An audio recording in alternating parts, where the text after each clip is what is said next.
Un train manqué, une rencontre fortuite et le destin qui s'en mêle. Découvrez l'histoire touchante de Sylvie Hart, libraire de 44 ans, et Drew Marston, héritier d'un empire de mode, qui se rencontrent par hasard dans une gare déserte. Ce conte romantique nous rappelle que parfois, les plus beaux chemins de la vie commencent par un détour inattendu. Avant de commencer cette histoire, commentez ci-dessous d'où vous nous regardez. Le soleil commençait à se coucher sur la petite ville de Riverside, jetant des ombres dorées sur la façade de la librairie Pages & Rêves. Sylvie Hart, 44 ans, rangeait les derniers livres sur les étagères en bois.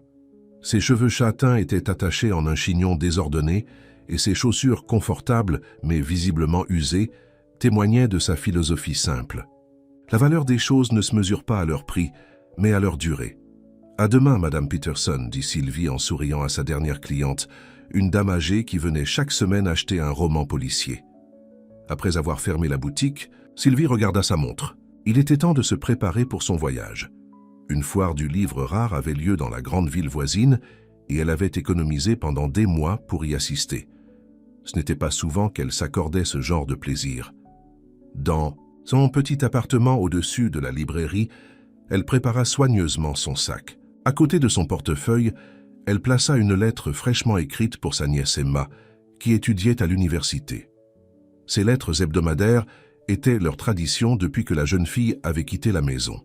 « Juste quelques livres aujourd'hui », se dit-elle en vérifiant son budget limité. Et peut-être une surprise pour Emma. Le train du matin était presque vide, ce qui permit à Sylvie de profiter du paysage qui défilait. La petite ville laissait progressivement place aux gratte-ciel et aux rues animées. La grande ville n'était qu'à 1 heure de train, mais c'était un monde complètement différent. La foire du livre était magnifique. Des stands remplis de trésors littéraires s'étendaient dans l'immense hall d'exposition. Sylvie passa des heures à feuilleter de vieux livres, à discuter avec des collectionneurs et à respirer l'odeur du papier ancien. Elle acheta finalement 3 livres, un recueil de poèmes pour elle-même, un roman d'aventure pour sa nièce et un livre rare sur l'histoire locale pour la librairie. Tellement absorbée par sa passion pour les livres, elle ne remarqua pas le temps qui passait. Ce n'est que lorsque les lumières commencèrent à diminuer qu'elle réalisa qu'il était tard. Très tard. « Quelle heure est-il » demanda-t-elle à un vendeur qui fermait son stand. « Presque 21 heures, madame » répondit-il. Le cœur de Sylvie s'arrêta. Le dernier train pour Riverside partait à 20h30. Pour la première fois depuis des années, elle avait manqué le train. Elle courut jusqu'à la gare, son sac de livres serré contre sa poitrine, espérant contre tout espoir qu'il y aurait un autre train. La pluie avait commencé à tomber, transformant les rues en miroirs brillants sous les lumières de la ville. À la gare, un panneau d'affichage confirma ses craintes. Plus de train pour Riverside jusqu'au lendemain matin. Sylvie s'assit sur un banc, épuisée et inquiète. Son téléphone n'avait plus de batterie. Elle n'avait pas assez d'argent pour un hôtel et elle ne connaissait personne dans la ville. Le son de la pluie sur le toit de la gare créait une mélodie triste qui correspondait parfaitement à son humeur. La grande salle était presque vide, à l'exception de quelques voyageurs tardifs et du personnel de nettoyage. « Qu'est-ce que je vais faire maintenant » murmura-t-elle, serrant son sac de livres comme si c'était un gilet de sauvetage. C'est alors qu'elle remarqua un homme qui venait d'entrer dans la gare. Grand, élégant, il portait un smoking sans la veste avec un nœud papillon défait autour du cou. Ses cheveux gris sur les tempes lui donnaient un air distingué. Mais c'était la tristesse dans ses yeux qui attira l'attention de Sylvie. L'homme regarda autour de lui, comme s'il cherchait quelque chose ou quelqu'un, puis il vint s'asseoir sur le même banc que Sylvie, laissant un espace respectueux entre eux. Pendant quelques minutes, ils restèrent assis en silence, 2 étrangers unis par la solitude d'une gare presque déserte. Puis, comme s'il avait senti son inquiétude, l'homme se tourna vers elle. « Ne vous inquiétez pas, dit-il doucement. Je vais attendre avec vous. » Sa voix était grave et rassurante. Sylvie le regarda, surprise par cette offre inattendue. « J'ai manqué le dernier train, » expliqua-t-elle, se sentant soudain vulnérable. L'homme hocha la tête. « Je m'appelle Drew Marston, » dit-il en lui tendant la main. « Et apparemment, nous sommes tous les deux coincés ici ce soir. » Sylvie serra sa main. « Sylvie Hart ?» Un silence confortable s'installa entre eux. Drew ne posait pas de questions et Sylvie lui en était reconnaissante. Elle observa discrètement son visage. Ses yeux étaient rouges, comme s'il avait pleuré, mais ils reflétaient une gentillesse naturelle. « Vous avez l'air d'avoir eu une journée difficile », dit finalement Sylvie, surprise par sa propre audace. Drew laissa échapper un petit rire. Sans joie. « Vous pourriez dire ça, j'étais censé me marier aujourd'hui. » Sylvie écarquilla les yeux. « Oh, je suis désolé, je ne voulais pas... » « Non, c'est bon, » l'interrompit-il doucement. « Parfois, il est plus facile de parler à un étranger. » Ils restèrent silencieux pendant un moment, écoutant la pluie qui frappait les vitres de la gare. « Que s'est-il passé ?» demanda finalement Sylvie, incapable de contenir sa curiosité. Drew prit une profonde respiration. « Elle est partie. Pas. » De drame, pas de cri. Juste une note disant qu'elle ne pouvait pas m'aimer comme je le méritais. Il haussa les épaules, comme pour minimiser la douleur. 200 invités, des fleurs pour 10 000 $, et moi debout devant l'hôtel, attendant une mariée qui ne viendrait jamais. La sincérité dans sa voix toucha Sylvie. Cet homme, malgré son apparence sophistiquée, partageait sa douleur avec elle, une inconnue dans une gare vide. « Et vous ?» demanda-t-il.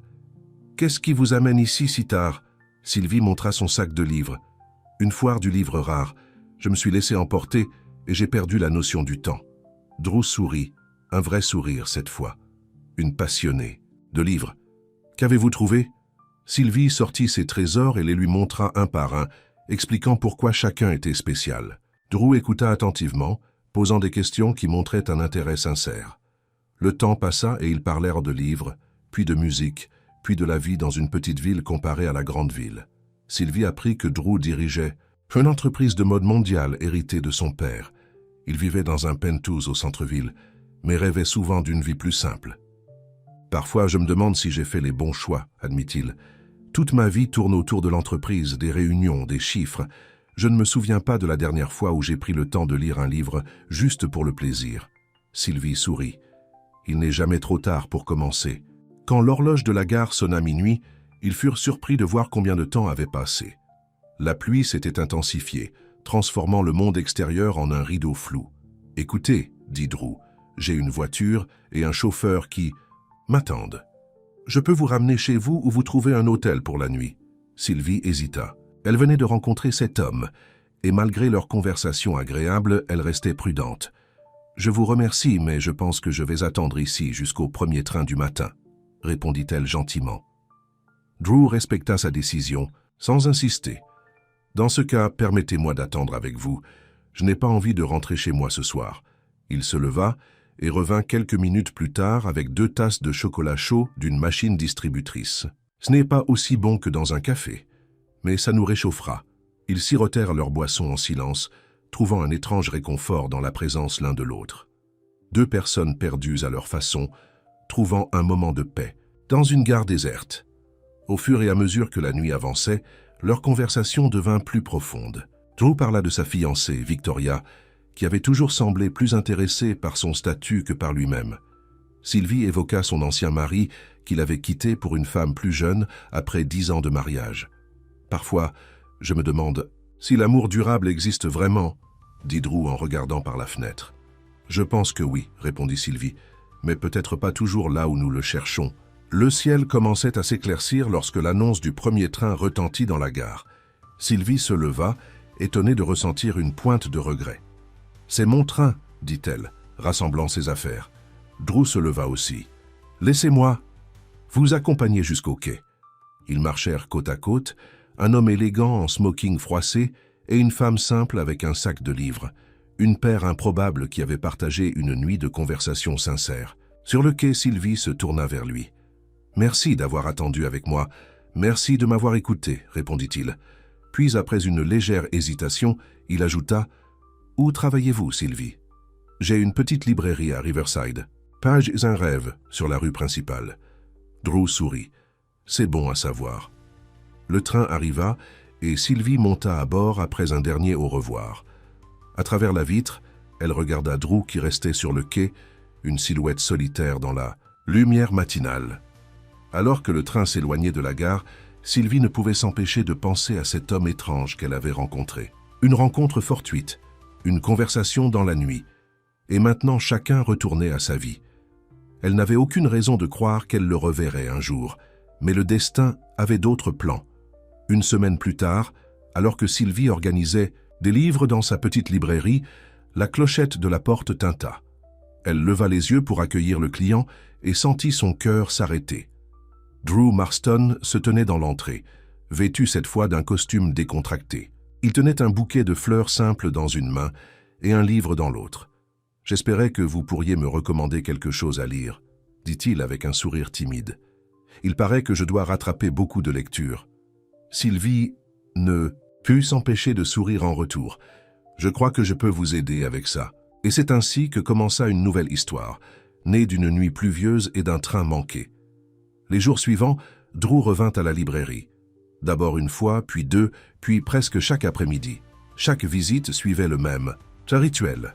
Il entrait, achetait un livre que Sylvie lui recommandait, puis s'asseyait dans le coin lecture pendant des heures. « Vous n'avez pas une entreprise à diriger ?»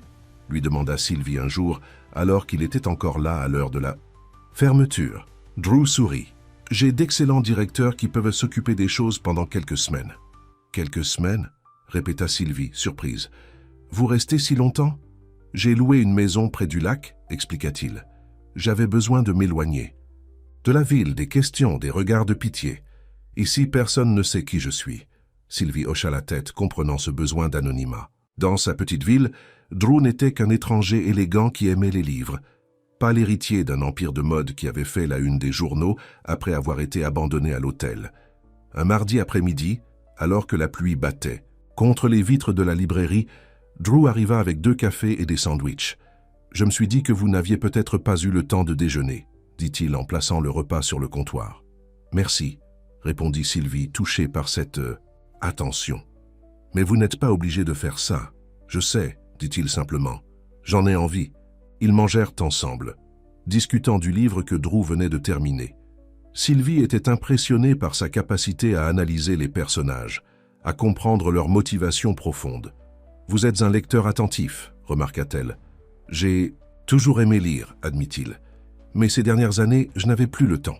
Ou plutôt, je ne prenais plus le temps. » Au fil des jours, Sylvie commença à attendre ses visites avec impatience. Elle se surprenait à vérifier l'heure, à regarder la porte chaque fois que la clochette tintait. Et quand c'était lui, son cœur battait un peu plus vite. Mais elle restait prudente.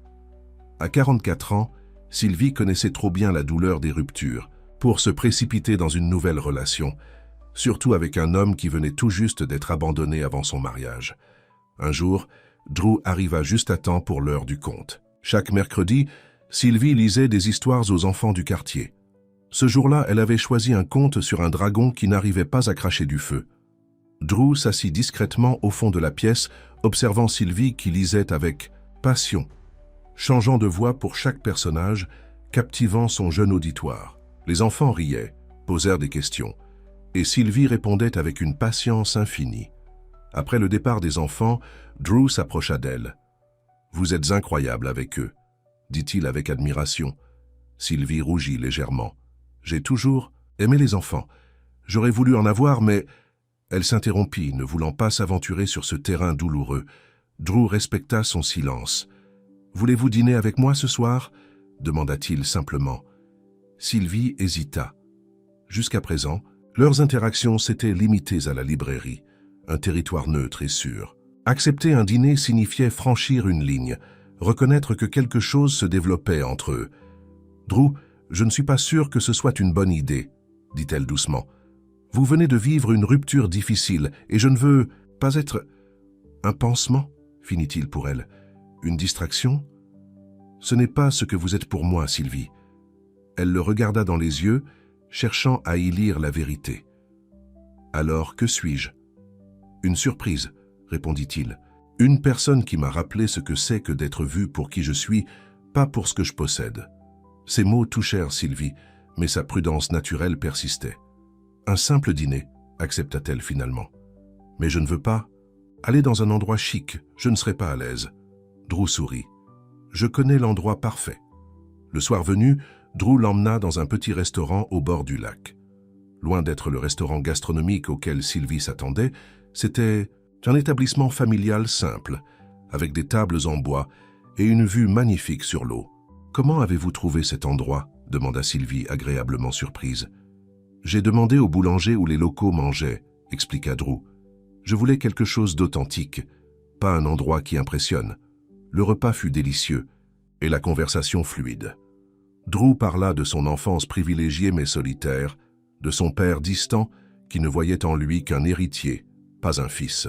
Sylvie raconta sa vie dans une famille nombreuse et chaleureuse, mais sans moyens financiers, où les livres étaient son échappatoire. Nous avons eu des vies complètement opposées, remarqua Drew. Et pourtant, nous voilà ici, à parler comme de vieux amis, ajouta Sylvie. Après le dîner, ils marchèrent le long du lac. La lune se reflétait sur l'eau, créant un chemin argenté. L'air était frais, portant le parfum des pins et de l'eau. « Merci pour cette soirée », dit Sylvie alors, qu'ils s'arrêtèrent pour regarder l'eau. C'était vraiment agréable. Drew la regarda, son visage à moitié dans l'ombre. « Je n'ai pas ressenti ce genre de paix depuis... je ne sais même pas depuis quand. » Il y eut un moment de silence, chargé de possibilités. Sylvie sentit que Drew voulait l'embrasser, et une partie d'elle le souhaitait aussi. Mais il ne fit aucun mouvement dans ce sens, respectant ses limites non exprimées. « Je devrais rentrer », dit-elle doucement. « La librairie ouvre tôt demain. » Drew hocha la tête. « Je vous raccompagne. » Sur le chemin du retour, leurs mains se frôlèrent plusieurs fois, mais aucun d'eux ne fit le geste de prendre la main de l'autre. Il y avait une tension, douce et pleine de promesses, mais aussi une retenue, un respect mutuel pour le temps nécessaire.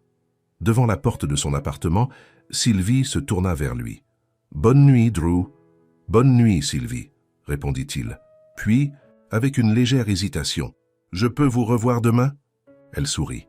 « La librairie est ouverte de 9h à 18h. Vous savez que ce n'est pas ce que je veux dire, » dit-il doucement. Sylvie prit une profonde respiration. « Oui, vous pouvez me revoir demain. Mais Drew, allons-y lentement, d'accord? Je ne veux pas être une décision impulsive que vous regretterez plus tard. » Il hocha la tête, comprenant ses craintes. « Je ne suis pas ici par impulsion, Sylvie. Je suis ici parce que pour la première fois depuis longtemps, je me sens vivant quand je suis avec vous. » Ces mots résonnèrent en elle longtemps après qu'il soit parti. Allongée dans son lit, Sylvie se demandait si elle était folle de laisser cet homme entrer dans sa vie. Il appartenait à un monde différent, un monde de luxe et de privilèges qu'elle ne connaîtrait jamais. Et pourtant, quand ils étaient ensemble, ces différences semblaient insignifiantes. Les semaines passèrent, et Drew devint une présence constante dans la vie de Sylvie. Il l'aidait à ranger les livres, participait aux heures de conte, et chaque soir, ils dînaient ensemble, parfois au restaurant, parfois dans son petit appartement où il insistait pour cuisiner. « Où avez-vous appris à cuisiner comme ça ?» demanda Sylvie un soir, impressionnée par le repas qu'il avait préparé. « Notre chef m'a donné quelques leçons quand j'étais adolescent, » expliqua-t-il. « C'était le seul adulte qui me prêtait attention après le décès de ma mère. » Un samedi, Drew l'invita à voir la maison qu'il avait louée. Sylvie s'attendait à quelque chose d'extravagant, mais fut surprise de découvrir une cabane rustique au bord du lac. « Ce n'est pas ce à quoi je m'attendais, » admit-elle en explorant la simple structure en bois. « Moi non plus, » dit Drew. « Mais quand l'agent immobilier me l'a montré, j'ai su que c'était parfait, simple, authentique, paisible. Comme vous. » Sylvie rougit à cette comparaison. « Je ne suis pas sûr d'être aussi paisible que vous le pensez. »« Oh ?» Drew leva un sourcil. « Un musée. Qu'est-ce que je ne sais pas encore sur vous, Sylvie Hart ?» Elle sourit mystérieusement. « J'ai mes secrets, comme tout le monde. » Ce jour-là, ils passèrent des heures assis sur le ponton, parlant de tout et de rien, regardant le soleil se refléter sur l'eau. C'était une journée parfaite, simple, mais profondément satisfaisante. En rentrant, Drew s'arrêta devant la librairie. « J'ai quelque chose pour vous, » dit-il, sortant un petit paquet de sa poche. Sylvie l'ouvrit avec curiosité et trouva un marque-page en argent, finement ciselé avec des motifs de feuilles et de livres. « Drew, c'est magnifique, » murmura-t-elle, touchée par ce cadeau qui montrait combien il la comprenait. « Retournez-le, » dit-il doucement. Au dos, une inscription simple, « Pour les histoires à venir ». Les yeux de Sylvie s'embuèrent. C'était un cadeau plein de promesses, un regard vers l'avenir. Elle leva les yeux vers lui, ne sachant que dire. Drew s'approcha lentement, lui donnant le temps de s'écarter si elle le souhaitait. Mais elle resta immobile, son cœur battant rapidement. Quand ses lèvres touchèrent les siennes, douces et hésitantes, Sylvie ferma les yeux, se laissant emporter par ce premier baiser. C'était un baiser tendre, presque timide, comme si Drew craignait qu'elle ne se brise. Quand il s'écarta, ses yeux cherchèrent les siens, une question silencieuse y flottant. « Je croyais qu'on devait y aller lentement », murmura Sylvie, un petit sourire aux lèvres. « C'était lent », répondit-il, souriant aussi. « J'ai attendu des semaines pour ce baiser. » Elle rit doucement, se sentant légère et heureuse. Mais une partie d'elle restait inquiète. Combien de temps cela durerait-il? Combien de temps avant que Drew ne réalise qu'il appartenait à un autre monde et ne retourne à sa vie de luxe et de privilèges? Comme s'il lisait dans ses pensées, Drew prit son visage entre ses mains. « Je vois les doutes dans vos yeux, Sylvie. Je sais que vous pensez que ceci n'est qu'une parenthèse pour moi, que je vais rentrer dans mon monde et vous oublier. » Elle baissa les yeux, incapable de nier ses craintes. « Regardez-moi, » dit-il doucement. « Ce que nous avons ici, ce que je ressens. Quand je suis avec vous, c'est plus réel que tout ce que j'ai connu à New York. Je ne veux pas perdre ça. »« Mais votre vie est là-bas, » répondit Sylvie. « Votre entreprise, votre famille, tout ce que vous avez construit. » Drew soupira. « Mon entreprise peut être dirigée de n'importe où. Et ma famille ?» Il hésita. « Mon père est décédé il y a 3 ans et ma mère est morte quand j'étais enfant. Il n'y a personne qui m'attend vraiment. » Ces mots firent mal à Sylvie. Elle imagina Drew seul dans son grand penthouse, entouré de luxe mais privé de chaleur humaine. « Venez dîner chez ma sœur demain, » dit-elle spontanément. « C'est l'anniversaire de mon neveu Tom.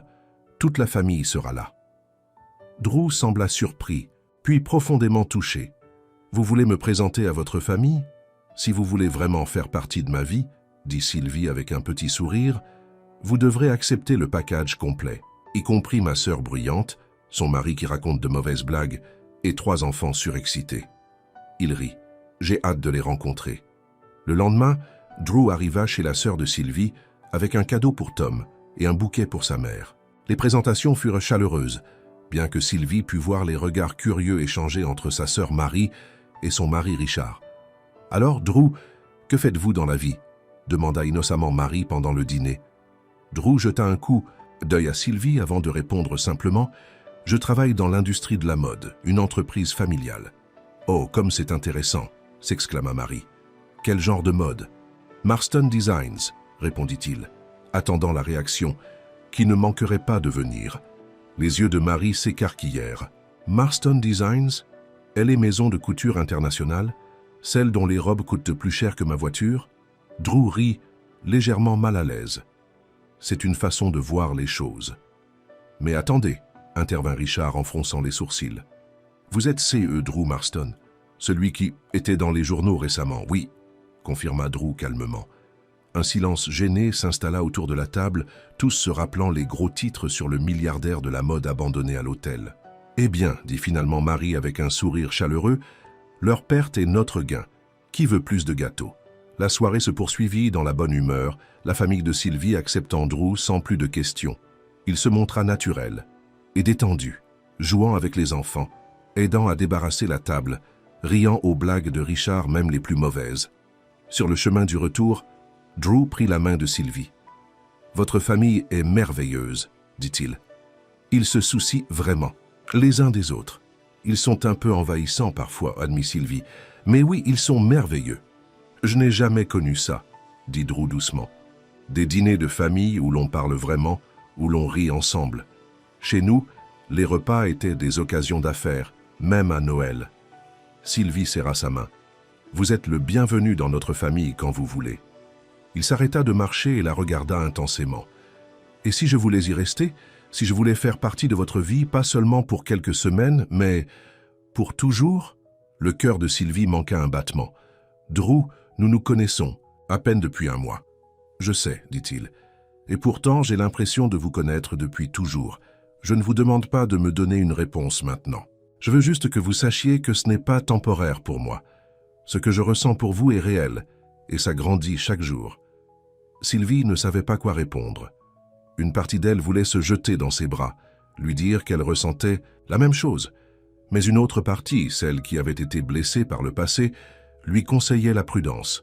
« Donnons-nous du temps, » dit-elle finalement. « Voyons où cela nous mène. » Drew hocha la tête, respectant sa réponse. Il se pencha et l'embrassa tendrement. « Tout le temps dont vous avez besoin, Sylvie.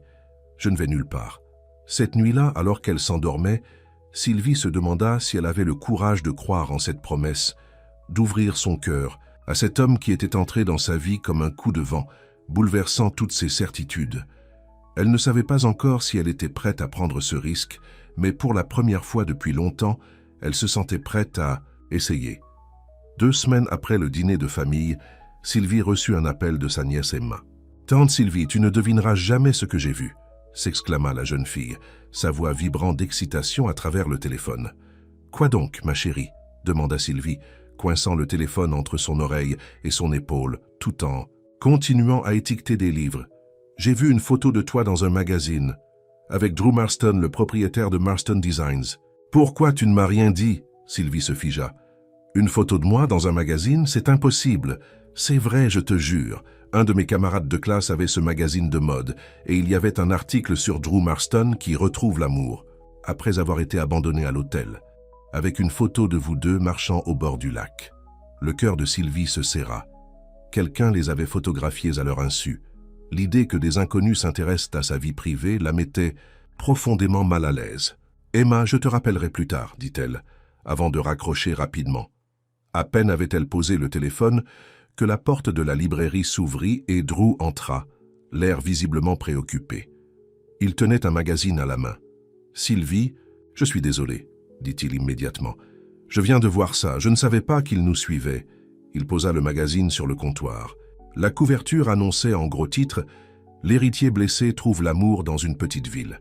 À l'intérieur, un article de 2 pages avec plusieurs photos d'eux, marchant au bord du lac, dînant au restaurant et même devant la librairie. « Comment ? Ont-ils su que tu étais ici ?» demanda Sylvie, choquée par cette intrusion. Drew passa une main dans ses cheveux clairement frustrés. « Je ne sais pas. Quelqu'un de la ville a dû me reconnaître et vendre l'information. Sylvie, je suis vraiment désolé. Je n'ai jamais voulu t'exposer ainsi. » Sylvie sentit une colère monter en elle, pas contre Drew, mais contre ce monde auquel il appartenait, un monde où la vie privée n'existait pas. « C'est ça ta vie ?» demanda-t-elle doucement. « Des gens qui te suivent, qui prennent des photos de toi sans ta permission, qui spéculent sur ta vie personnelle. » Drew s'assit lourdement sur une chaise. « Pas tout le temps, mais oui, ça arrive. Surtout après ce qui s'est passé avec Victoria. Les médias adorent les histoires de rédemption. Et je suis quoi dans cette histoire? La gentille libraire qui a guéri le cœur brisé du milliardaire. » La voix de Sylvie tremblait légèrement. « Tu es bien plus que ça pour moi, tu le sais, » dit Drew en la regardant droit dans les yeux. « Je me fiche de ce que les magazines écrivent. Ce qui compte, c'est ce que nous savons être vrai. » Sylvie ferma les yeux un instant, essayant de calmer les émotions qui se bousculaient en elle. Cette intrusion dans sa vie paisible la déstabilisait plus qu'elle ne voulait l'admettre. « J'ai besoin d'un peu de temps pour digérer tout ça, » dit-elle finalement. Drew se leva, respectant sa demande. « Je comprends. Prends tout le temps dont tu as besoin. » Avant de partir, il s'arrêta à la porte. « Sylvie, ce n'est pas qui je suis. Ces articles, ces photos, ce n'est pas ma vie réelle. Ma vie réelle, c'est ce que je vis avec toi ici, dans cette librairie, lors de nos dîners, de nos promenades au bord du lac. » Après son départ, Sylvie ferma la librairie plus tôt que d'habitude. Elle avait besoin de réfléchir, de comprendre ce qu'elle ressentait vraiment. Chez elle, elle relut les lettres de sa nièce Emma, cherchant du réconfort dans cette correspondance qui avait toujours été une source de joie. Dans sa dernière lettre, Emma parlait de ses rêves, de son désir de voyager, de voir le monde au-delà de leur petite ville. Sylvie se demanda si elle avait laissé sa propre peur du changement limiter sa vie. Depuis son divorce, elle s'était réfugiée dans la routine, dans le confort de l'ordinaire. Drew représentait l'inconnu, un monde de possibilités qu'elle n'avait jamais osé explorer. Le téléphone sonna, interrompant ses réflexions. C'était sa sœur, Marie. « Tu as vu le magazine ?» demanda Marie sans préambule. « Oui, » soupira Sylvie. « Et comment tu te sens ? Exposée, confuse, effrayée. » « Effrayée de quoi exactement ?» Sylvie réfléchit un moment. « De tout changer, de prendre. Un risque qui pourrait me briser à nouveau. »« Oh Sylvie, » dit Marie d'une voix douce, « la vie est faite de risques. Tu ne peux pas contrôler si tu seras blessée ou non. Tu peux seulement choisir si tu veux vivre pleinement ou te cacher. C'est Mots résonnèrent en Sylvie longtemps après avoir raccroché. Elle resta éveillée cette nuit-là, regardant par la fenêtre les étoiles qui brillaient dans le ciel clair. Pendant 3 jours, elle n'eut aucune nouvelle de Drew. Il respectait son besoin d'espace, mais son absence laissait un vide que Sylvie n'avait pas anticipé. La librairie semblait plus silencieuse, les journées plus longues. Le 4e jour, alors qu'elle faisait l'inventaire dans l'arrière-boutique, elle entendit la clochette de la porte. Pensant que c'était un client, elle appela « Je suis... à l'arrière, j'arrive dans 1 minute. Prenez votre temps », répondit une voix féminine élégante. Sylvie revint dans la boutique et se figea. Devant elle se tenait une femme grande et mince, impeccablement habillée, ses cheveux blonds parfaitement coiffés. Elle examinait la librairie avec un regard critique. « Puis-je vous aider ?» demanda Sylvie, devinant instinctivement qui était cette femme. « Je suis Victoria Bennett », dit la femme, confirmant les soupçons de Sylvie. « J'imagine que vous savez qui je suis. »« La femme qui a laissé Drew à l'hôtel », répondit Sylvie calmement. Victoria eut un sourire sans joie. C'est une façon de présenter les choses. Elle s'approcha du comptoir, observant Sylvie avec une curiosité non dissimulée. « Alors c'est vous, la femme qui a captivé Drew Marston. Je dois admettre que vous n'êtes pas ce à quoi je m'attendais. Qu'attendiez-vous exactement ?» demanda Sylvie, refusant de se laisser intimider. « Je ne sais pas, quelqu'un d'un peu plus sophistiqué. Après tout, Drew est habitué à un certain niveau de raffinement. » Sylvie croisa les bras. « Que voulez-vous, Madame Bennett ?» Victoria sortit un magazine de son sac, le même que celui que Drew avait montré à Sylvie. « J'ai vu ces photos et j'ai été intrigué. Drew ne m'a jamais regardé comme il vous regarde. » Cette admission sincère surprit Sylvie. « Je suis venue pour comprendre, » continua Victoria. « Comprendre pourquoi je n'ai pas pu l'aimer comme il le méritait et pourquoi vous, apparemment, le pouvez. »« Je ne prétends pas vous comprendre, ni comprendre vos raisons, » répondit Sylvie. « Mais je connais Drew, pas l'héritier, pas le milliardaire, juste l'homme qui aime lire dans le coin de ma librairie et qui écoute les enfants pendant l'heure. Du conte avec une patience infinie. » Victoria semblait véritablement surprise. « Il fait ça, l'heure du conte ?»« Oui, et il cuisine pour moi. Et il aide ma sœur à réparer sa clôture. Et il écoute vraiment quand je parle. » Un silence s'installa entre les 2 femmes, chacune évaluant l'autre. « Je n'ai pas pu lui donner ce qu'il voulait, » dit finalement Victoria. « Une famille, une connexion réelle. J'aimais l'idée d'être Madame Marston, pas l'homme lui-même. »« Pourquoi me dites-vous cela ?» demanda Sylvie. « Parce que... » Victoria hésita. « Parce que Drew mérite d'être heureux, et sur ces photos, il a l'air heureux avec vous. Je voulais voir par moi-même si c'était réel. » Avant que Sylvie ne puisse répondre, la porte de la librairie s'ouvrit à nouveau et Drew entra. Il s'arrêta net en voyant Victoria. « Victoria, que fais-tu ici ?» Son visage reflétait l'incrédulité et une pointe d'irritation. « Ne t'inquiète pas, Drew, » dit Victoria avec un petit sourire. « Je ne suis pas venue causer des problèmes. En fait, je pense que je vais partir maintenant. » Elle se tourna vers Sylvie. « Merci pour votre temps, Madame Hart. Vous n'êtes pas du tout ce que j'imaginais, et c'est un compliment. » Sur ces mots, Victoria sortit, laissant un silence tendu derrière elle. « Qu'est-ce qu'elle voulait ?» demanda Drew, s'approchant de Sylvie. « Me voir, je suppose.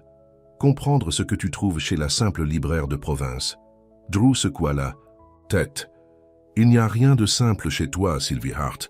Tu es la personne la plus authentique que j'ai jamais rencontrée. » Il s'approcha encore, réduisant la distance entre eux.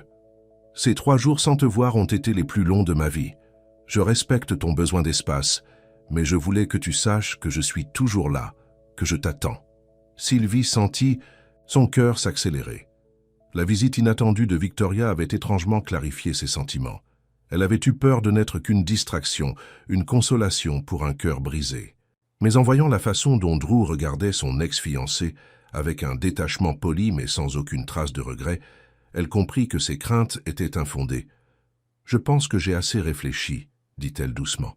« La visite de Victoria m'a rappelé quelque chose d'important. »« Quoi donc ?» demanda Drew. « Que la vie est courte et que le bonheur est précieux où qu'on le trouve. » Drew sourit, un sourire qui illuminait ses yeux. « Et où le trouves-tu, ton bonheur ?» Sylvie fit un pas vers lui. « Étrangement, je le trouve dans les moments les plus simples. Quand tu m'apportes du café le matin, quand tu ris aux blagues de mon neveu, quand tu me regardes comme tu le fais maintenant, comme si j'étais la seule personne au monde. Drew prit ses mains dans les siennes. « Tu l'es pour moi, Sylvie, la seule personne qui compte vraiment. »« J'ai eu peur, » admit-elle. « Peur de ton monde, de ces magazines, de ces gens qui nous observent. Mais j'ai réalisé que ce n'est pas ton monde qui définit qui tu es, c'est ce que tu choisis d'être. Et je choisis d'être avec toi, » dit Drew simplement. Ici, dans cette librairie, dans cette petite ville, loin des projecteurs, si c'est ce que tu veux aussi. Sylvie hésita une dernière fois. « Et ton entreprise, ta vie à New York ?»« Mon entreprise a des directeurs compétents. Je peux superviser. À distance, faire des visioconférences, voyager occasionnellement. Quant à ma vie à New York, » il regarda autour de lui, la petite librairie chaleureuse avec ses étagères débordant de livres. « Je n'ai jamais considéré cet endroit comme ma maison, mais ici, avec toi, je me sens enfin chez moi. » Sylvie savait que rien ne serait simple. Il y aurait des ajustements, des compromis, peut-être même d'autres articles de magazines à affronter. Mais pour la première fois depuis longtemps, l'avenir ne lui faisait plus peur. « Je t'aime, Drew Marston, » dit-elle simplement, les mots sortant naturellement comme s'ils avaient toujours été là, attendant le bon moment. Drew la prit dans ses bras, l'étreignant, comme s'il ne voulait plus jamais la laisser partir. « Je t'aime aussi, Sylvie Hart, plus que je ne pensais possible d'aimer quelqu'un. » Dans les semaines qui suivirent, ils établirent une nouvelle routine. Drew commença à travailler à distance, transformant une partie de sa cabane au bord du lac en bureau.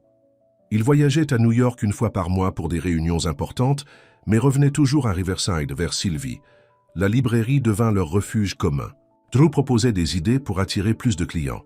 Un coin café, des événements littéraires, toujours respectueux de la vision de Sylvie pour son petit royaume de livres. Un jour, Drew arriva à la librairie avec une expression sérieuse qui inquiéta immédiatement Sylvie. « Qu'est-ce qui ne va pas ?» demanda-t-elle, craignant qu'il ait de mauvaises nouvelles. « Rien, » dit-il rapidement. « En fait, tout va bien. Parfaitement bien. C'est juste que j'ai quelque chose à te demander. » Il sortit une petite boîte de sa poche et la posa sur le comptoir. Sylvie la regarda, son cœur battant si fort qu'elle était sûre que Drew pouvait l'entendre. « Ce n'est pas une bague, » dit-il avec un petit sourire, devinant ses pensées. « Pas encore. Je respecte ton besoin d'aller à ton rythme. » Intriguée, Sylvie ouvrit la boîte et y trouva une clé. « Une clé ? Pour la cabane au bord du lac, » expliqua Drew. « Je l'ai achetée, ce n'est plus une location temporaire. C'est maintenant ma maison permanente. Notre maison, si tu veux. » Sylvie prit la clé, sentant son poids dans sa main. C'était plus qu'une simple clé, c'était une promesse, un engagement. « Tu es sûr ?» demanda-t-elle. « Tu veux vraiment rester ?» Quand assis dans cette petite ville, loin de tout ce que tu as connu, Drew lui prit les mains. « Sylvie, ce que j'ai connu avant de te rencontrer était une vie à moitié vécue, de l'argent, du succès, mais aucune véritable connexion. Ce que j'ai trouvé ici avec toi, c'est ce que j'ai cherché toute ma vie sans même le savoir. » Il s'agenouilla soudainement devant elle, la surprenant complètement. « Je ne voulais pas faire ça maintenant, mais je ne peux plus attendre, » dit-il, sortant une autre boîte de sa poche. Celle-ci était plus petite, recouverte de velours bleu. « Drew » murmura Sylvie, sentant les larmes lui monter aux yeux. « Sylvie Hart » dit-il, sa voix ferme malgré l'émotion visible sur son visage. « Tu m'as trouvé quand j'étais perdu. Tu m'as montré ce que signifie vraiment aimer quelqu'un, non pas pour ce qu'il possède ou représente, mais pour qui il est vraiment. Je ne veux plus jamais passer un jour sans toi. Veux-tu m'épouser ?» Il ouvrit la boîte, révélant une bague simple mais élégante, un saphir entouré de petits diamants sur une monture en or blanc. Sylvie regarda la bague, puis l'homme agenouillé devant elle. Cet homme qui avait changé sa vie aussi profondément qu'elle avait changé la sienne. Cet homme qui l'aimait suffisamment pour abandonner son monde et en créer un nouveau avec elle. « Oui, » dit-elle, sa voix à peine plus forte qu'un murmure. Puis, plus fort, « Oui, je veux t'épouser. » Drew lui passa la bague au doigt. Elle allait parfaitement, puis se releva pour l'embrasser. C'était un baiser différent de tous les autres, rempli de promesses pour l'avenir qu'ils allaient te construire ensemble. La clochette de la porte tinta, annonçant l'arrivée d'un client. Ils se séparèrent, riant comme des adolescents pris sur « Le fait, Madame Peterson !» s'exclama Sylvie, reconnaissant sa cliente régulière. « Comment allez-vous aujourd'hui ?»« Très bien, ma chère, » répondit la vieille dame, puis, remarquant la bague au doigt de Sylvie, « Oh, il semble que j'arrive à un moment important. » Drew s'avança, rayonnant de bonheur. « En effet, madame, Sylvie vient d'accepter de m'épouser. Et... »« Bien !» s'exclama madame Peterson avec un large sourire. « Il était temps. Toute la ville attendait que vous vous décidiez enfin. » Ils rirent tous les trois, et Sylvie se sentit envahie par une vague de bonheur pur. Sa vie avait pris un tournant, inattendu cette nuit à la gare, quand elle avait manqué le dernier train. Ce qui avait semblé être une malchance s'était révélé être le début de la plus belle aventure de sa vie. Alors que Drew discutait joyeusement avec madame Peterson des détails de la proposition, Sylvie regarda autour d'elle, sa librairie, son refuge, qui était maintenant aussi le leur. Un espace qu'ils partageaient, comme ils partageraient bientôt leur vie. Le dernier train manqué l'avait conduite exactement là où elle devait être. La nouvelle des fiançailles de Sylvie et Drew se répandit rapidement dans la petite ville de Riverside.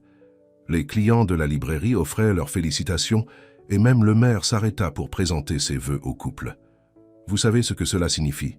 dit Marie en déposant un énorme classeur sur la table de la cuisine de Sylvie. « Il est temps de planifier le mariage. » Sylvie regarda le classeur avec appréhension. Sur la couverture, sa sœur avait écrit en grosses lettres dorées « Le mariage de Sylvie et Drew ». « Marie, nous voulons quelque chose de simple », protesta Sylvie. « Juste la famille et les amis proches. » Marie fit un geste de la main comme pour balayer cette idée. Simple ne veut pas dire négligé. Et puis, ce n'est pas tous les jours que ma sœur épouse l'un des hommes les plus riches du pays. Drew, qui venait d'entrer dans la cuisine avec 2 tasses de café, sourit. « Je suis d'accord avec Sylvie. Nous voulons quelque chose d'intime, qui nous ressemble. »« Exactement, » confirma Sylvie, reconnaissante de son soutien. « Pas de cirque médiatique, pas de photographe, juste nous et les personnes que nous aimons. » Marie soupira dramatiquement. « D'accord, d'accord, mais laissez-moi au moins organiser une petite fête de fiançailles. Rien d'extravagant, juste la famille et quelques amis. » Sylvie et Drew échangèrent un regard puis acquiescèrent. Il était difficile de refuser quoi que ce soit à Marie quand elle était dans cet état d'excitation.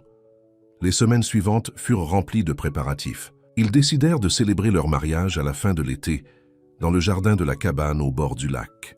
Drew engagea discrètement une équipe pour rénover et agrandir la maison, afin qu'elle puisse accueillir confortablement leur nouvelle vie commune. Un soir, alors qu'ils se promenaient le long du lac, main dans la main, Drew s'arrêta soudainement. « J'ai quelque chose à te dire, » commença-t-il, une note d'inquiétude dans la voix. Sylvie sentit son cœur se serrer. « Qu'est-ce qui se passe ?»« Je dois aller à New York la semaine prochaine.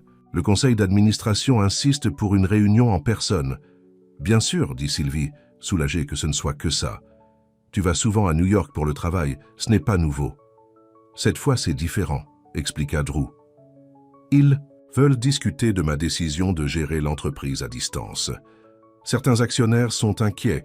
Ils pensent que mon exil volontaire, comme ils l'appellent, pourrait nuire à l'image de Marston Designs. » Sylvie fronça les sourcils. « Tu crois qu'ils vont essayer de te forcer à revenir ?»« Ils peuvent essayer, » dit Drew avec un petit sourire, « mais j'ai encore la majorité des actions.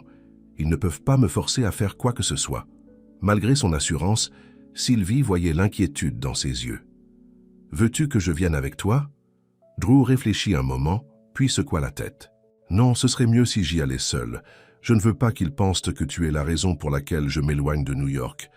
C'est ma décision, et je dois le leur faire comprendre. »« Je comprends, » dit Sylvie, même si une part d'elle aurait préféré l'accompagner voir ce monde qu'il avait quitté pour elle.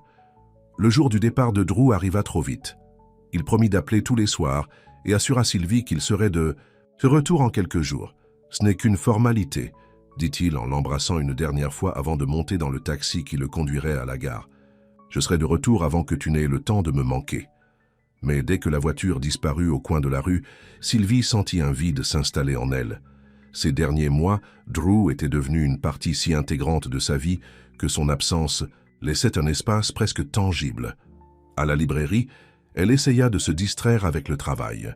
C'était l'heure du conte, et les enfants réclamaient Drew, habitué à sa présence et à ses voix amusantes pour les différents personnages. « Monsieur Drew reviendra bientôt », promit Sylvie aux enfants déçus. « Il est juste parti en voyage d'affaires. » Cette nuit-là, Drew appela comme promis. Il semblait fatigué mais optimiste. « Comment s'est passée la réunion ?» demanda Sylvie. « Pas encore eu lieu. Ils l'ont reporté à demain matin. Mais j'ai rencontré mon directeur financier aujourd'hui et il pense que tout ira bien. Les chiffres sont bons. L'entreprise se porte à merveille malgré mon absence. Bien sûr qu'elle se porte bien, dit Sylvie avec conviction. Tu as construit une équipe solide et tu continues à la diriger, même à distance. Ils parlèrent pendant 1 heure, Drew lui racontant sa journée à New York, Sylvie lui décrivant les enfants déçus de l'heure du compte. C'était comme s'ils n'étaient pas vraiment partis, juste temporairement hors de vue. 2 jours passèrent, puis 3. La réunion du conseil avait apparemment soulevé plus de questions que prévu, et Drew devait rester plus longtemps que prévu. Ses appels du soir devinrent plus courts, plus tendus. Ils sont plus résistants que je ne le pensais, admit-il lors de leur 4e appel. Certains membres du conseil menacent de vendre leurs actions si je n'augmente pas ma présence à New York. C'est si grave que ça, demanda Sylvie, inquiète. Non, pas vraiment. Comme je l'ai dit, j'ai encore la majorité. Mais je préférerais trouver un compromis plutôt que de créer un conflit ouvert. Quel genre de compromis? Il y eut un silence à l'autre bout de la ligne. Il suggère que je passe 1 semaine par mois à New York, et peut-être plus pendant la saison des défilés. Sylvie sentit son cœur se serrer. Et qu'en penses-tu? Je pense que c'est raisonnable, dit Drew après une pause. L'entreprise a besoin de moi, Sylvie. C'est l'héritage de ma famille, la création de mon père. Je ne peux pas l'abandonner complètement. Je comprends, dit Sylvie doucement. Et c'était vrai. Elle comprenait son attachement à l'entreprise. Familial, sa responsabilité envers les employés qui dépendèrent de lui. Mais cela ne change rien pour nous, assura Drew rapidement. Riverside reste ma maison. Tu restes ma priorité. Après avoir raccroché, Sylvie s'assit sur son canapé, réfléchissant à la situation. 1 semaine par mois sans Drew, des périodes plus longues pendant la saison des défilés. Ce n'était pas idéal, mais c'était gérable. Des millions de couples vivaient des relations à distance bien plus compliquées. Alors pourquoi se sentait-elle si inquiète? Le lendemain soir, Drew n'appela pas à l'heure habituelle. Sylvie attendit, regardant son téléphone toutes les 5 minutes. À minuit, incapable de dormir, elle lui envoya un message. « Tout va bien ?» La réponse arriva presque immédiatement. « Désolé, dîner d'affaires qui s'est éternisé. Je t'appelle demain matin. » Sylvie se sentit stupidement soulagée. Bien sûr qu'il avait des obligations sociales à New York, des dîners d'affaires, des rencontres avec des partenaires commerciaux. C'était normal. Le matin suivant, Drew appela comme promis, mais la conversation fut brève. Il avait une autre. Réunion importante, puis un déjeuner avec un designer potentiel pour la nouvelle collection. « Quand rentres-tu » demanda Sylvie, détestant la note d'anxiété dans sa voix. « Je ne suis pas encore sûr », admit Drew. « Il y a plus de choses à régler que prévu, peut-être dans 2 ou 3 jours. » Ce qui devait être un voyage de quelques jours s'était transformé en 1 semaine entière. Sylvie essayait de ne pas s'inquiéter, de ne pas laisser le doute s'immiscer dans son esprit. Mais c'était difficile, surtout quand les médias commencèrent à s'en mêler. Marie arriva un matin à la librairie, un magazine à la main. Sur la couverture, une photo de Drew à la sortie d'un restaurant chic de New York, accompagné d'une femme élégante. Le titre proclamait « Retour aux sources pour Drew Marston ». « Ne fais pas attention à ça », dit Marie en voyant l'expression de Sylvie. « C'est probablement une collègue ou une associée. » Sylvie acquiesça, mais elle sentit une boule se former dans sa gorge. La femme sur la photo était magnifique, le genre de beauté sophistiquée qui semblait appartenir au monde de Drew. Cette nuit-là, quand Drew appela, Sylvie lui mentionna le magazine. « C'est Rebecca Klein, notre nouvelle directrice marketing », expliqua Drew clairement irrité par l'article. « Nous avions une réunion d'affaires, rien de plus. Ces magazines inventent des histoires à partir de rien. »« Je sais, » dit Sylvie, se sentant coupable d'avoir douté de lui. « Je suis désolé, je n'aurais pas dû mentionner ça. »« Non, je suis content que tu l'aies fait, » répondit Drew. « Je ne veux pas qu'il y ait de secret entre nous. Je sais à quel point ces tabloïds peuvent être toxiques. » Ils parlèrent un peu plus longtemps, mais la conversation resta tendue. Après avoir raccroché, Sylvie resta éveillée, fixant le plafond. Elle réalisa qu'elle avait peur. Peur que Drew, en retournant dans son monde de luxe et de pouvoir, ne redécouvre l'attrait de cette vie. Peur qu'il ne réalise que la simplicité de Riverside, si charmante pendant quelques mois, ne puisse pas rivaliser avec l'excitation de New York à long terme. Peur qu'elle ne soit pas suffisante. Le lendemain matin, Sylvie prit une décision. Elle ferma la librairie, laissant une note sur la porte. « Fermée pour raisons personnelles. réouverture lundi. Puis elle se rendit à la gare et acheta un billet pour New York. Le trajet en train lui parut interminable. Chaque minute la rapprochait de Drew, mais aussi d'un monde qu'elle redoutait. Un monde où elle se sentirait sans doute aussi déplacée que Drew l'avait été à Riverside au début. À la gare de New York, l'agitation et le bruit la submergèrent immédiatement. Des années s'étaient écoulées depuis sa dernière visite dans la grande ville. Elle prit un taxi et donna l'adresse du siège de Marston Designs, que Drew lui avait mentionné lors d'une conversation. Le bâtiment était impressionnant, tout en verre et en acier s'élevant vers le ciel. Sylvie hésita un moment devant l'entrée imposante, puis prit une profonde respiration et entra. Dans le hall immense et élégant, une réceptionniste la regarda avec une politesse distante. « Puis-je vous aider ?» demanda-t-elle. « Je voudrais voir Drew Marston, s'il vous plaît », répondit Sylvie, soudain consciente de sa tenue simple, un jean, un chemisier et une veste légère, qui contrastaient avec l'élégance ambiante. « Avez-vous rendez-vous » La voix de la réceptionniste trahissait son scepticisme. « Non, mais dites-lui que Sylvie Hart est ici, s'il vous plaît. » La réceptionniste sembla reconnaître le nom, car son expression changea légèrement. « Un moment, je vous prie. » Elle fit un appel discret, puis indiqua à Sylvie un espace d'attente élégant. « Monsieur Marston est en réunion. Son assistante viendra vous chercher dès qu'il sera disponible. » Sylvie s'assit, se sentant de plus en plus mal à l'aise. Qu'était-elle venue faire ici? Interrompre le travail de Drew, envahir son espace professionnel, juste parce qu'elle avait des doutes? C'était puéril, irréfléchi. Alors qu'elle envisageait sérieusement de partir, une voix l'interpella. « Mademoiselle Hart, je suis Jessica, l'assistante de Monsieur Marston. Il va être disponible dans quelques minutes. Puis-je vous offrir quelque chose à boire en attendant ?» Sylvie déclina poliment l'offre. Jessica, une jeune femme efficace et élégante, la conduisit vers un ascenseur privé. « Monsieur Marston était très surpris d'apprendre votre visite », dit Jessica avec un petit sourire. « Agréablement surpris, je dois dire. » L'ascenseur les mena directement à l'étage supérieur du bâtiment. Jessica guida Sylvie à travers un couloir décoré d'œuvres d'art modernes et de photographies de mode, puis s'arrêta devant une grande porte double. « La réunion devrait se terminer d'une minute à l'autre », expliqua Jessica. « Vous pouvez attendre dans le bureau de Monsieur Marston. » Le bureau était à l'image de l'immeuble, grand, élégant, avec une vue spectaculaire sur la ville. Sylvie s'approcha des grandes fenêtres, observant le panorama de gratte-ciel qui s'étendait à perte de vue. C'était un monde à des années-lumière de sa petite librairie à Riverside. Sur le bureau de Drew, une photo attira son attention. C'étaient eux deux, assis sur le ponton au bord du lac, riant à une blague que Richard avait faite juste avant de prendre la photo. Le cadre simple contrastait avec l'opulence du bureau, mais la photo semblait parfaitement à sa place. À côté se trouvait un livre, celui qu'elle lui avait recommandé juste avant son départ. Un marque-page dépassait, indiquant qu'il était en pleine lecture. Ces petits détails apaisèrent la tempête d'anxiété qui faisait rage en elle. Drew n'avait pas oublié Riverside, ni elle, même au milieu de ce monde de verre et d'acier. La porte s'ouvrit brusquement, et Drew entra suivi de plusieurs personnes en costume. Il s'arrêta net en voyant Sylvie. « Nous continuerons cette discussion demain », dit-il rapidement à ses collègues, qui acquiescèrent et sortirent, non sans jeter des regards curieux à Sylvie. Une fois seul, Drew s'approcha d'elle, son visage reflétant à la fois la surprise et la joie. « Sylvie, qu'est-ce que tu fais ici ?» Elle se sentit soudain très stupide. « J'étais inquiète.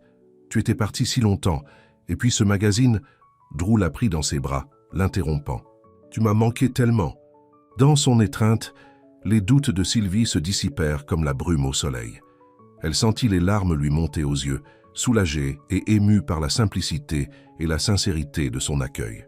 « J'ai été idiote », admit-elle en se reculant, légèrement pour le regarder. « J'ai vu cette photo, j'ai vu que tu ne rentrais pas comme prévu, et j'ai commencé à penser que j'avais redécouvert l'attrait de ma vie d'avant, finit Drew pour elle, que je pourrais préférer New York. À Riverside, toi ?» Sylvie hocha la tête, se sentant encore plus ridicule de l'entendre le dire. Drew lui prit les mains. « Sylvie, New York a toujours été un lieu de travail pour moi, jamais un foyer. Un foyer, c'est là où l'on se sent en paix, en sécurité, aimé. Et je n'ai jamais ressenti cela nulle part, jusqu'à ce que je te rencontre. » Il l'attira vers la fenêtre, lui montrant la ville qui s'étendait à leurs pieds. « Regarde tout ça, c'est impressionnant, c'est puissant, c'est riche. Mais c'est vide, sans quelqu'un avec qui le partager. Sans toi. » Sylvie sentit l'émotion l'envahir. « Je suis désolé d'avoir douté, d'être venu comme ça, sans prévenir. »« Ne sois pas désolé, » dit Drew en caressant sa joue. « Je suis heureux que tu sois venu. En fait, j'allais rentrer ce soir, j'ai une surprise pour toi. » « Une surprise ?» Drew sourit mystérieusement. « Puisque tu es là, je peux te la montrer maintenant. Viens. » Il prit sa main et la conduisit hors du bureau, dans un ascenseur différent de celui qu'elle avait emprunté pour monter. Cet ascenseur les mena à un étage intermédiaire où un grand espace ouvert était rempli de tables à dessin, d'échantillons de tissu et de croquis de mode. « C'est notre studio de design », expliqua Drew en la guidant à travers la pièce. « C'est ici que toutes nos collections prennent forme. » Plusieurs designers travaillaient à leur poste, levant à peine les yeux à leur passage. Drew s'arrêta devant une table où une jeune femme était concentrée sur un dessin. « Mia, » dit-il doucement, « j'aimerais te présenter quelqu'un. » La jeune femme leva la tête et sourit en voyant Sylvie. « Mademoiselle Hart, enfin, je vous rencontre. » Mia est notre nouvelle directrice créative pour la collection spéciale, expliqua Drew. Mia montre à Sylvie ce sur quoi tu travailles. Mia dévoila une série de croquis. Sylvie regarda les dessins, confuse. Ce n'étaient pas des vêtements de haute couture, mais des designs d'intérieur, des étagères, des coins lecture, des espaces confortables entourés de livres. « Je ne comprends pas, » dit Sylvie, regardant Drew avec perplexité. « Marston Design se diversifie, » expliqua-t-il avec un sourire. « Nous lançons une nouvelle ligne, pas de vêtements, mais d'aménagement. D'espaces de lecture pour les librairies, les bibliothèques, les écoles, des espaces inspirés par Pages en rêve. » Sylvie regarda les dessins à nouveau, reconnaissant maintenant l'influence de sa propre librairie dans les designs, le coin lecture confortable, les étagères accessibles aux enfants, l'atmosphère chaleureuse et invitante. « C'est incroyable, » murmura-t-elle, touchée au-delà des mots. « C'est la raison principale de mon séjour prolongé, » expliqua Drew. « Je voulais que ce soit une surprise pour toi, une façon de montrer que nos mondes peuvent se rejoindre, s'enrichir mutuellement. » Sylvie se tourna vers lui, émue. « Tu as fait tout ça pour moi, pour nous, » corrigea Drew, « pour notre futur. Je veux créer quelque chose qui ait du sens, qui ait une âme, comme ta librairie. » Mia expliqua les détails du projet. Comment il prévoyait de collaborer avec des librairies indépendantes pour créer des espaces de lecture uniques. Comment une partie des bénéfices serait consacrée à promouvoir la lecture chez les enfants défavorisés. C'était plus qu'un projet commercial. C'était une vision, un engagement. Et Sylvie comprit que Drew ne lui demandait pas seulement de faire partie de sa vie, mais aussi de son œuvre. Ce soir-là, Drew l'emmena dans son penthouse, un endroit étonnamment simple et élégant pour un homme de sa fortune. Ils dînèrent sur la terrasse, regardant les lumières de la ville s'allumer alors que le soleil se couchait. « J'ai été stupide d'avoir peur, » admit Sylvie, sirotant son vin. « De croire que tu pourrais changer d'avis sur nous. » Drew prit sa main par-dessus la table. « Je comprends tes craintes. Nos mondes sont tellement différents. Mais ce qui compte, ce n'est pas où nous vivons ou ce que nous possédons. C'est ce que nous construisons ensemble. » Il hésita un moment, puis ajouta « J'ai pensé à quelque chose pendant que j'étais ici. Que dirais-tu si, au lieu de passer une semaine par mois à New York, nous y passions cette semaine ensemble? Tu pourrais participer au projet des espaces de lecture, apporter ton expertise, et nous pourrions profiter de la ville, voir des spectacles, visiter des musées. » « Mais la librairie, » commença Sylvie. « Marie serait peut-être ravie de s'en occuper occasionnellement, » suggéra Drew. « Ou nous pourrions engager quelqu'un. Une semaine par mois, ce n'est pas si long. » Sylvie réfléchit à cette proposition. L'idée de faire partie du projet, de contribuer à créer des espaces qui encourageraient la lecture et l'amour des livres, était séduisante. Et partager ces moments avec Drew, découvrir son monde comme il avait découvert le sien, avait son charme. « J'aimerais essayer, » dit-elle finalement. « Une semaine par mois à New York avec toi. Le reste du temps à Riverside. » Drew sourit, visiblement soulagé et heureux. « Nous trouverons notre rythme, Sylvie, notre façon de vivre qui n'appartient qu'à nous. » 2 mois plus tard, par une belle journée d'été, le jardin de la cabane au bord du lac était décoré de fleurs sauvages et de lumière douce. Des chaises blanches étaient disposées en rangée devant une arche fleurie où Sylvie et Drew se tenaient debout, main dans la main. La cérémonie était simple mais émouvante. Marie pleurait sans retenue, Richard essuyait discrètement une larme et les enfants jetaient des pétales de fleurs avec enthousiasme. « Je vous déclare mari et femme », annonça finalement le célébrant. « Vous pouvez embrasser la mariée. » Drew prit le visage de Sylvie entre ses mains avec une tendresse infinie. « Je t'aime, Madame Marston », murmura-t-il avant de l'embrasser. « Laissez !» Applaudissements et les cris de joie des invités résonnèrent autour du lac. Mais pour Sylvie, il n'y avait que Drew, son regard qui promettait une vie de bonheur partagée.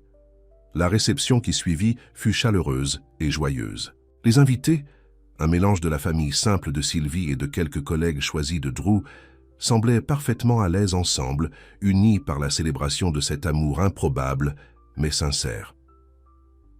Vers la fin de la soirée, alors, que la musique jouait doucement et que les étoiles brillaient au-dessus du lac, Drew attira Sylvie à l'écart un moment. « J'ai quelque chose pour toi », dit-il, sortant une enveloppe de la poche intérieure de son costume.